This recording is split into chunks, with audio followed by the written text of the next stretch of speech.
बिस्मिल्लाहिर्रहमानिर्रहीम। अस्सलाम वालेकुम ख़वातीन और हज़रात, कैसे हो? उम्मीद करता हूँ आप साथ ठीक ठाक होंगे। अल्लाह के फजल और करम से आज का न्यू वीडियो करते हैं स्टार्ट। आज की वीडियो में हम आपको बताएंगे पेट खराब होने की सूरत में कौन सी ग़िज़ाएँ लेने से परहेज़ करना चाहिए। जब आपका पेट खराब हो या आप उससे सेहतयाब हो रहे हो तो बहुत सी ऐसी ग़िज़ाएँ हैं जिनसे आपको परहेज़ करना चाहिए। ये ग़िज़ाएँ निज़ाम हाज़म को मुतहर्रिक कर सकती हैं और इसहाल को बढ़ा सकती हैं या लंबा कर सकती हैं।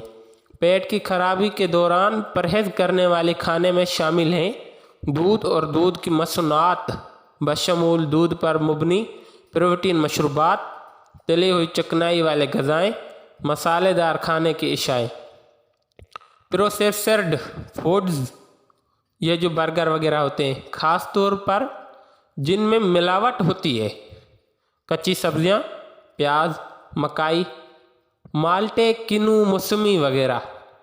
दूसरे फल जैसे अनानास, चेरी, बीज वाले बेर, अंजीर और अंगूर एंड शराब, काफ़ी सोडा और दीगर कैफीन या कार्बोनेटेड मशरूबात, मसमूनी मिठास वाली अशियाएँ, इनसे जितना ज़्यादा हो सके परहेज़ करें जब आपका पेट खराब हो। अब तक के लिए इतने। अपना बहुत सारा ख्याल रखिएगा, अपने इस चैनल का भी। अगर आप इस चैनल पर नहीं हो तो चैनल को सब्सक्राइब करो। वीडियो अच्छी लगने की सूरत में वीडियो को लाइक करो, अपने दोस्तों के साथ शेयर करो। मिलते हैं अगली वीडियो में। अल्लाह हाफिज़।